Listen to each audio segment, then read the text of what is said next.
কাঁচরাপাড়ার বীজপুরে বোমাবাজির অভিযোগ উঠছে। যেমনটা জানা যাচ্ছে, স্কুল লাগোয়া একটি বাড়িকে লক্ষ্য করে বোমাবাজি এবং সেই ঘটনা ইতিমধ্যেই চাঞ্চল্য ছড়িয়েছে ওই এলাকায়। তদন্তে নেমেছে পুলিশ। আপনাদের জানিয়ে রাখবো, ইতিমধ্যেই দুজন আহত, তাদের হাসপাতালে ভর্তিও করা হয়েছে।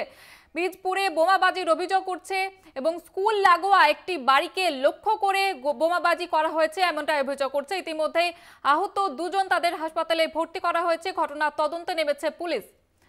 আপনাদের জানিয়ে রাখবো, কাঁচরাপাড়ার বীজপুরে বোমাবাজির অভিযোগ করছে। ঘটনায় দুজন গুরুতর আহত, তাদেরকে হাসপাতালে ভর্তি করা হয়েছে ইতিমধ্যে।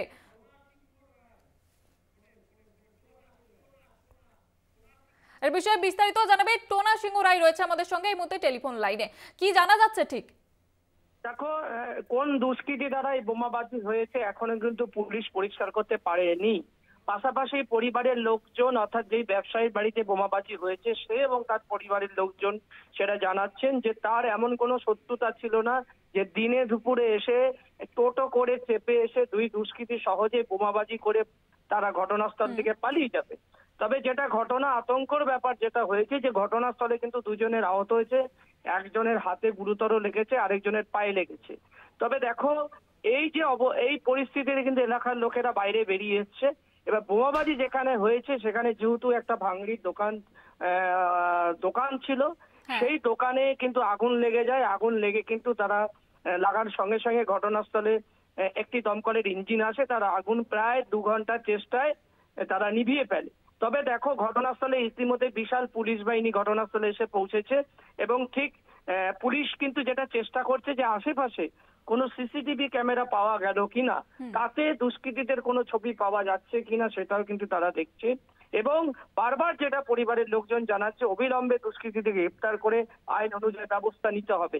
তবে এই ঘটনা এলাকায় কিন্তু একটা আতঙ্কের সৃষ্টি হয়েছে যে দেখো, 11টার সময় গিঞ্জি এলাকা, সামনে বড় মার্কেট, কাঁচরাপাড়া তিনটে মার্কেট, একটা হকার্স কর্নার মার্কেট রয়েছে, বিনয় মার্কেট রয়েছে, পাশাপাশি আনন্দবাজার বলে একটা মার্কেট রয়েছে, বড় বড় শপিং মল কিন্তু রয়েছে পাশাপাশি। এবং তার পিছনেই এই ঘটনা ঘটেছে। এই কারণেই কিন্তু অনেকেই কিন্তু আতঙ্কিত হয়ে পড়েছেন। তারা একটাই আর্জি করছেন পুলিশের কাছে, অবিলম্বে দোষীদেরকে গ্রেপ্তার করা হোক, গ্রেপ্তার করে তাদেরকে শাস্তি দেওয়া হোক। এর আগেও যে বোমাবাজির ঘটনা ঘটেছিল সেক্ষেত্রে কিন্তু পুলিশ প্রশাসন এর আগে কিন্তু গ্রেপ্তার করেছিলেন, সেটা অন্য কাঁচরাপাড়ার অন্য ওয়ার্ডে হয়েছিল। আজকে যে ঘটনা ঘটেছে কাঁচরাপাড়া 7 নম্বর ওয়ার্ডে কালীনগর রোড বলে একটি জায়গা আছে সেখানে। তবে এই যে বোমাবাজি, একটি বোমা কিন্তু ইতিমধ্যে যেটা আমরা জানা যাচ্ছি, যেই ঘটনাস্থল থেকে একটি বোমা উদ্ধার করা হয়েছে, যেই বোমাটা তারা চার্জ করেছিল, ছুঁড়েছিল, সেই বোমাটা কিন্তু ফাটেনি।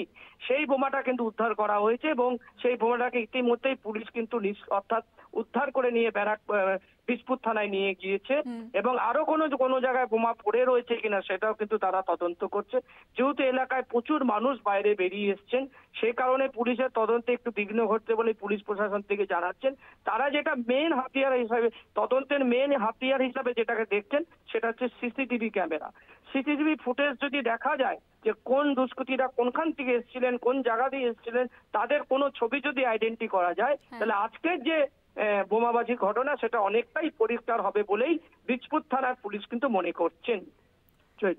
ধন্যবাদ টোনা।